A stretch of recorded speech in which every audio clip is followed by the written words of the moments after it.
What's going on, everyone? This is Vulgars here, and welcome to this week's Tip Tuesday. This week's Tip Tuesday is going to be a tip on editing sound in Sony Vegas, and it's a tip that I've been using for the last couple montages or so.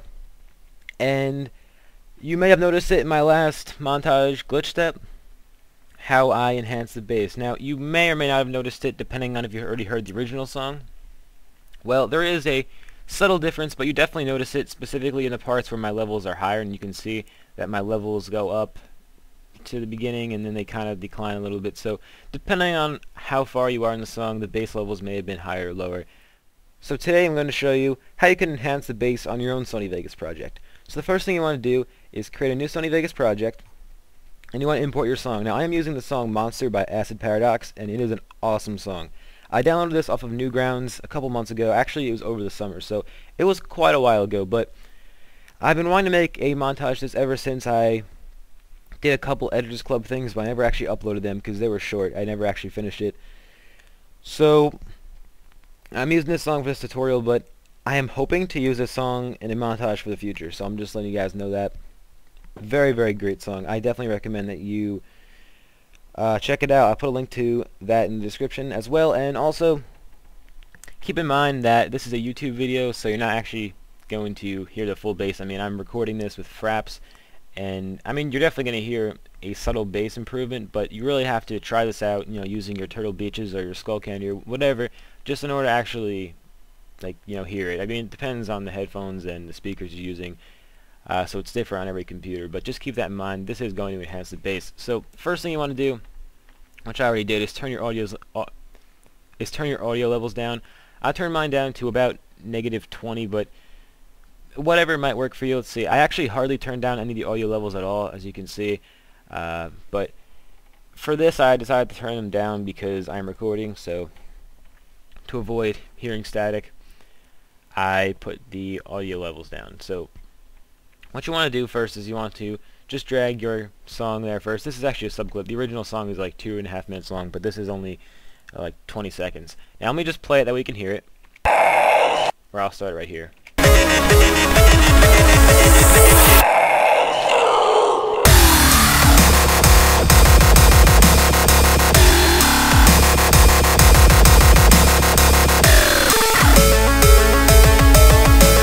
Okay, so on my end, I can barely hear that song, but I'm sure you guys can hear it loud enough. And now I'm going to show you how you can enhance the bass to it. So the first thing you want to do is you want to mute the track on top, and the track on the bottom, name it bass. I already did that. And now what you want to do is you want to click on this thing right here, and it's going to open up this track equalizer. Now I already created a preset. I created a preset from Glitch Step, and it is going to be a bass enhancer. And pretty much, it's not here right now. Okay, that's not good. I was pretty sure it was here. Hold on a second. Where is it? Right here. Okay, I accidentally deleted the preset, so I'm just going to recreate the preset. I'm going to call it bass enhanced. Okay, I'm going to save it, and then if I go into this Sony Vegas and I cancel out of that and hit it again, I should have a bass enhanced preset. Okay, so this is the default track equalizer, and essentially what you want to do is you want to click on 1 and drag it up as far as possible. Click on 2 and drag it towards 3. Click on 3, drag it towards 2, and then drag 4 upward. And you're going to notice different results depending on where things are. I found this is the best, actually. I did this in Glitch Step like I mentioned earlier, and this seemed to work the best for me. But towards the end of this, I'll mess around with it a little more. Make sure that enable is checked. And now you're just going to play the track with the bass enhancement on.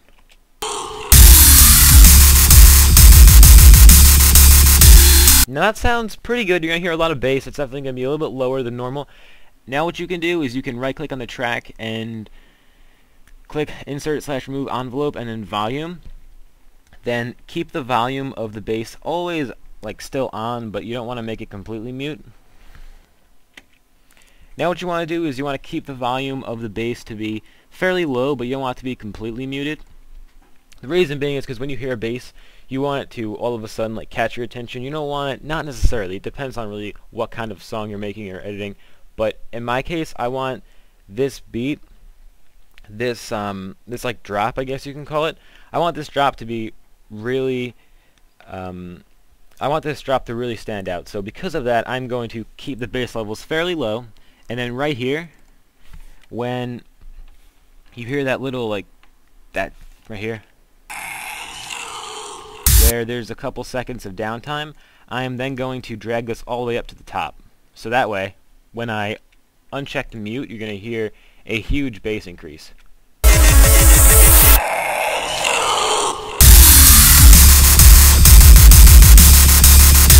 And then for something like this, I would recommend doing, you can do this if you want, I would just do something like this, and then I would just recommend keeping it the smooth fade.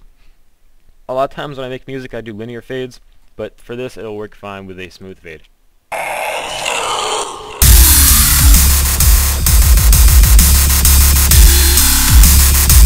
Without this bass enhancement on, you hear something that sounds like this.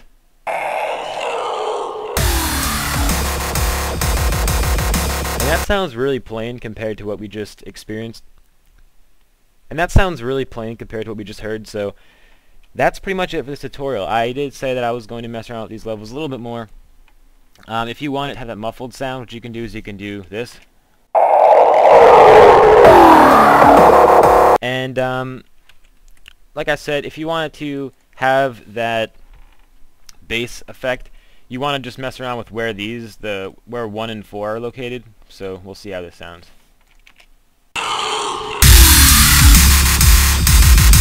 And one more thing I just want to mention before I go is that if these numbers are red, that's not good. It means that the sound is going to cut out when it peaks. So make sure that no matter what, the sound does not go over that. And if it does, only barely. So let me just play it one more time, and I will undo what I just did. No, how do you control? There we go.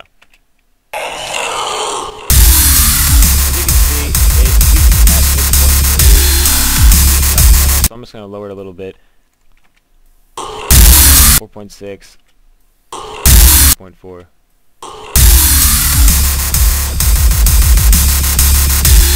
And then for something like this, what I would recommend doing, and just to make it sound better, you want to add like dynamics to it. You don't want to just make it be the same thing. You want to like, give it this effect. That way it's going to wobble in and out. And here's another crazy thing you can do. You could choose to do this if you want. You can right-click this track, and you can do insert/move envelope pan, and then at specific points you can actually make it go in one ear more than the other, and this is really sick, especially with bass.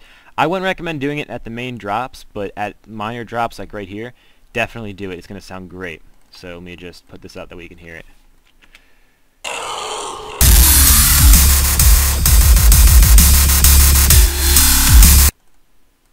So you can hear the effect that this has on the actual audio itself.